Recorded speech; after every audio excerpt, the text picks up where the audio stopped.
Siapa yang tidak tahu Tasikmalaya? Kota asal Jawa Barat ini dijuluki sebagai Sang Mutiara dari Priangan Timur dengan jumlah penduduk sekitar 800.000 jiwa. Di setiap kota biasanya terdapat sebuah tugu. Tugu menjadi sebuah simbol ataupun ikon bagi kota itu sendiri. Di Tasikmalaya ada salah satu tugu yang indah. Terdapat di alun-alun Tasikmalaya. Patung ini berdiri di tengah taman alun-alun dan berhadapan dengan pendopo lama Tasikmalaya, yaitu Tugu Makero dan Abdul Rojak. Tetapi masih banyak yang belum tahu mengenai tugu ini. Tugu ini dibangun untuk mengenang perjuangan Makero dan Abdul Rojak. Keduanya mendapat penghargaan di bidang lingkungan hidup pada masa pemerintahan Orde Baru. Makero merupakan seorang petani dari Kampung Pasir Kadu, Desa Santana Mekar, Kecamatan Cisayong, Kabupaten Tasikmalaya. Saat itu, Makero berusia 51 tahun. Wanita yang dijuluki tangan besi ini mampu membuat irigasi pada Gunung Cadas selama 45 hari dengan alat belincong dan cangkul. Awalnya usaha Makero ini sempat mendapat cibiran, namun perjuangannya berbuah manis. Setelah berhasil membuat saluran air, warga turut membantu dan kembali menyalurkan air sejauh 4,5 km ke persawahan sekitar. Hingga kini lahan pertanian dan sawah sekitar daerah tersebut mendapat air dan bisa panen 3 kali dalam setahun. Kedua, dalam tugu tersebut sosok pria yang bernama Abdul Rojak. Seperti Makero, Abdul Rojak juga penerima Kalpataru tahun 87 dari Presiden Soeharto kala itu. Ia seorang petani di perbukitan Kampung Pesanggerahan, Kelurahan Neglasari, Kabupaten Tasikmalaya. Jasanya karena berhasil membuat terowongan pada sebuah bukit untuk mengalirkan air pada sawah warga. Ia menghabiskan dana sendiri di samping bantuan swadaya masyarakat. Tantangan datang dari istrinya yang meminta cerai karena harta warisan dijualnya untuk membiayai membuat terowongan.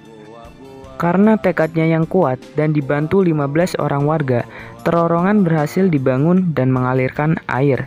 Sawah terisi air dan bisa panen setahun 3 kali. Tugu Makero dan Abdul Rojak berdiri kokoh dan dapat disaksikan siapapun yang berkunjung ke alun-alun kota Tasikmalaya. Menghadap ke arah selatan dengan tangan menunjuk sambil memanggul bendera bertuliskan Kalpataru. Selain patung Makero dan Abdul Rojak, pada tugu juga dihiasi berbagai relief. Di sisi barat, relief menggambarkan suasana sholat berjamaah. Di sisi samping kiri kanannya, relief aktivitas belajar mengajar. Di bilik tugu sebelah utara, relief menggambarkan pria dan wanita sedang bekerja keras dengan otot-ototnya yang kekar sambil memegang belincong. Relief tugu sebelah utara menggambarkan alam Priangan yang sedang disinari matahari yang terang. Sedangkan relief bilik selatan menggambarkan kelompok warga yang sedang membuat kerajinan payung gelis, membatik dan mengerjakan kerajinan anyaman. Relief-relief tersebut seperti ingin menceritakan bagaimana kehidupan masyarakat Tasikmalaya yang memiliki segudang kerajinan. Hingga kini yang tercatat produk kerajinan unggulan Tasikmalaya yakni payung gelis, kelom gelis, batik Tasik, dan kerajinan anyaman mendong dan bambu. Keindahan tugu dan taman di sekitarnya kerap kali menjadi tujuan warga untuk wisata dalam kota atau jogging di pagi hari. Suasana sangat mendukung, di dalam alun-alun dihiasi pohon-pohon kecil yang rindang menghasilkan udara yang sejuk. Itulah kisah di balik patung ataupun tugu Makero dan Abdul Rojak.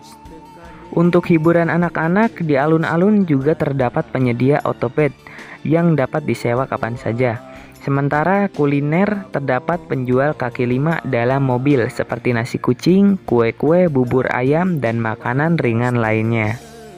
Kisah yang saya ambil itu dari berbagai sumber. Jika ada kesalahan, baik kata ataupun yang lainnya, tolong tuliskan komentar kalian di kolom di bawah. Jangan lupa untuk share, like, dan subscribe juga. Dan untuk kalian yang berada di luar Tasikmalaya atau Jawa Barat, silakan untuk berkunjung ke Sang Mutiara dari Priangan Timur, yaitu kota Tasikmalaya. Terima kasih. Wassalamualaikum warahmatullahi wabarakatuh. 'Cause you're a sky